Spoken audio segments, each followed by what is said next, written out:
So I kind of wanted to make a quick episode. I've been doing a lot of test episodes and putting those up and taking them down and all kinds of stuff. It's been a lot going on, so I kind of wanted to get something out there that there was kind of a back on track episode like I was doing before. For those of you who don't know, I'm not a rideshare driver anymore. I got deactivated, but it is what it is. It's you don't make that much money doing it, pretty much. I mean, you're kind of like the explanation I use is you're kind of like a drug dealer. You know, drug dealers used to have that big wad of money, but what a lot of people didn't realize was that money wasn't theirs. You know, you're just holding on to it until the person you work for, you give them their cut. But when you pull it out your pocket, you got a handful of money. It looks good. Same thing with rideshare. You know, you make whatever. I would think I was making 12 to 14 every week. But once you take taxes out, you're down to about 12.50. Then you take gas out, and I drive a Prius, so now you're at probably about 950, 1,000, whatever. If you have insurance, I was paying for extra insurance just in case. You know, it's for a lot of people don't know either. When you go and get on your app, the minute you cut that app on, your regular personal insurance stops covering you, and the app's insurance doesn't cover you until you accept a trip. So let's say you go out to your car, you cut the app on, and then you say, oh, I'm going to grab a cup of coffee, and you bag into somebody, or you bag into somebody's car when you're bagging up.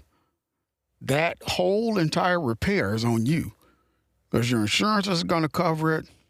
The app's insurance is not going to cover it because you hadn't accepted a ride. So that's what the rideshare insurance is for. That's what they cover. That in between type of thing. Or if you're, say you just ended a ride and you're chasing surges. Something happens. You haven't accepted a ride, so neither insurance is going to cover it. And here's another thing that a lot of people don't know about rideshare. They wonder, and even me, I wondered, but I found out, unfortunately. Once you get on there, you're trying to make extra money, so you don't tell them about your insurance. But the way they find out about your personal insurance is when something happens, they call your insurance to say, hey, how much are you going to pay on this? And that's how your insurance finds out that you're doing rideshare. Now, in my personal case, when my insurance found out, they didn't really say anything. They just said, hey, was this, were you doing rideshare? Were you doing this? Yada, yada, yada. And I said, yeah. And they said, well, you don't have this on your insurance or whatever, so you have to talk to them. That was real simple as that. They weren't upset or anything like that. But they still ended up paying it. So that ended up getting resolved. So that was a good thing, because usually in situations, what happens is you have a person doing rideshare, and they're doing it basically, we all do it to make extra money.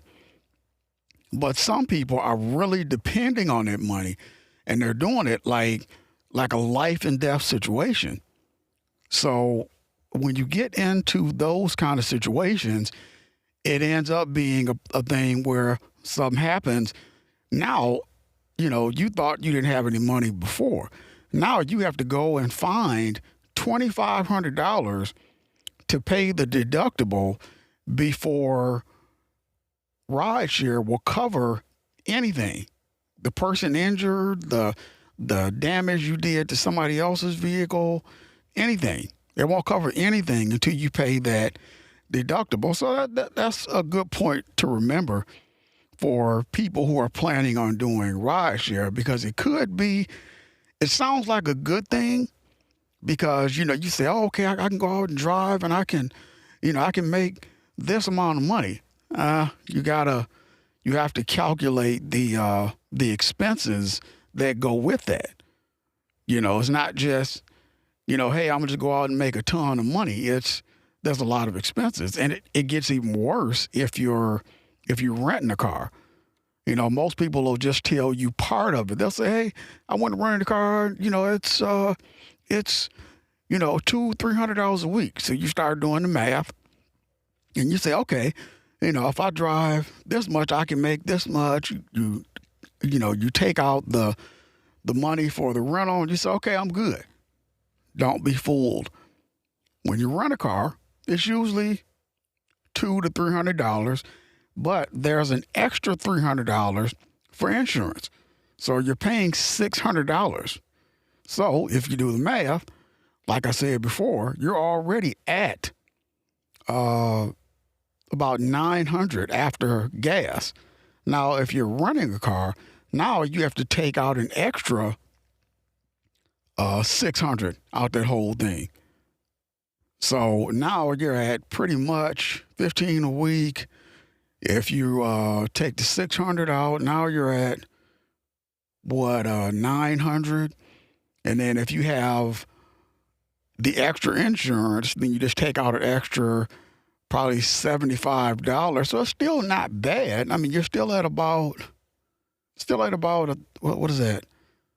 Still at $700-800 a week. So it's still not bad. You might want to double the gas. Like I said, I drive a Prius, so that's $25 a day to put gas in it. But if you're driving the EVs, they only get 250 miles, so you have to recharge. That recharging is going to take you an hour.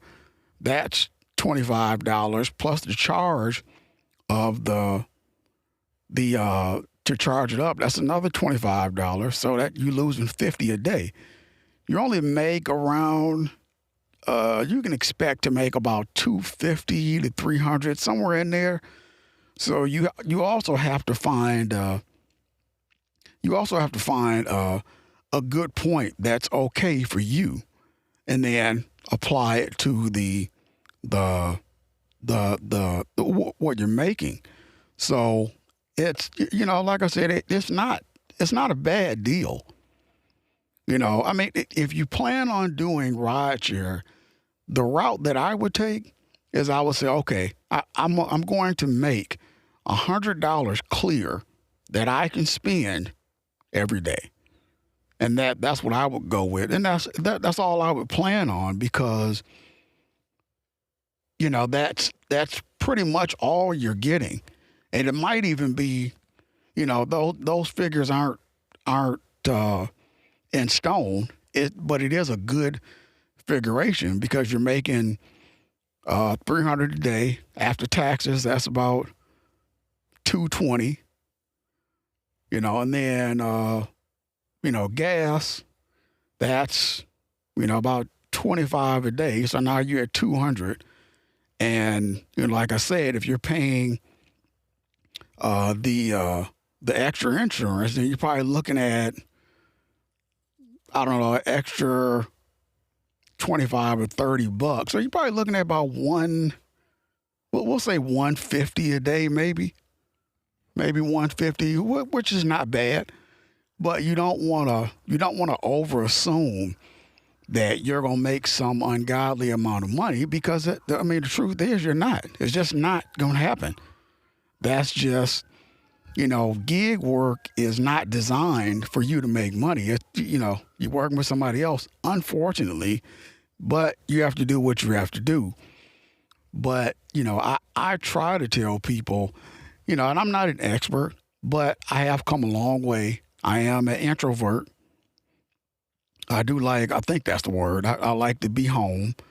But, don't get me wrong. I do spend a lot of money. I just spent, I think, close to, if you look at everything that I have, I spent about close to 3,000 on my equipment, on DAWs, on plugins, on, the whole podcast experience is, it gets expensive. And obviously I dive in head first, but it's a fun process, trying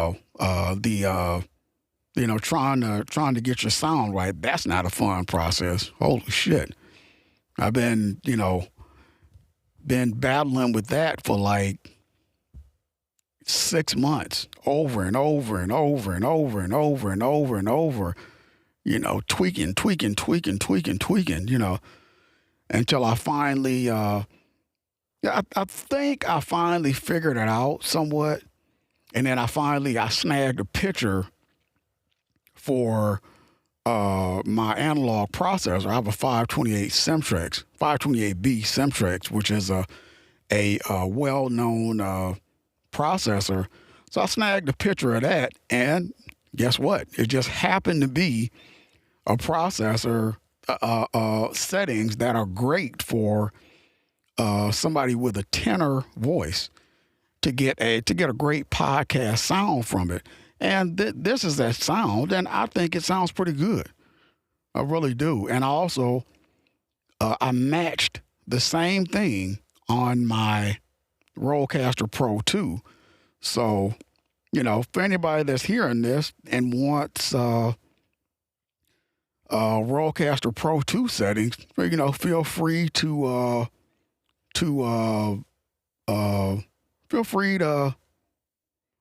use them. It's not bad settings, but they work. They work, and they give you a warm podcast sound that's not harsh. It's not, it's just set. It's set just right. But you also have to remember that I'm sitting in a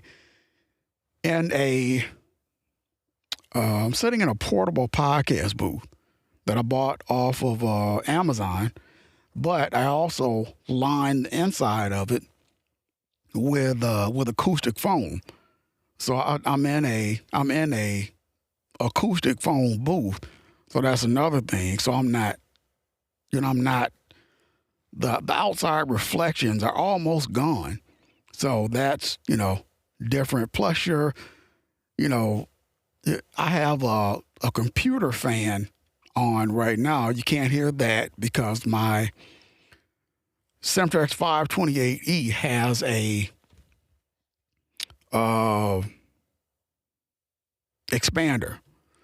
So for those of you that are using a DAW, that's definitely a great piece of equipment, using an expander with a soft knee, and and those tend to work somewhat pretty good, But I just wanted to get that out. I wanted to test this sound with my 528, and just get an episode out to the listeners, and I will definitely be getting you a consistent sound, because I'm almost. Well, actually, I'm over 100 episodes on this particular podcast, but my other podcast, I'm almost at 100. This one, I'm going to start using it for daily episodes, but for now, I've been using it just as test podcast. Put a podcast up, see how it sounds, yada yada yada. Kind of tweaking my sound with it. But now I'm going to start doing actual episodes and getting those out, so that so it kind of shows some progress. So, but hey, hope everybody's having a good day. If not, pick your head up and hey, just start putting one foot in front of the other one. you know. Have a good one.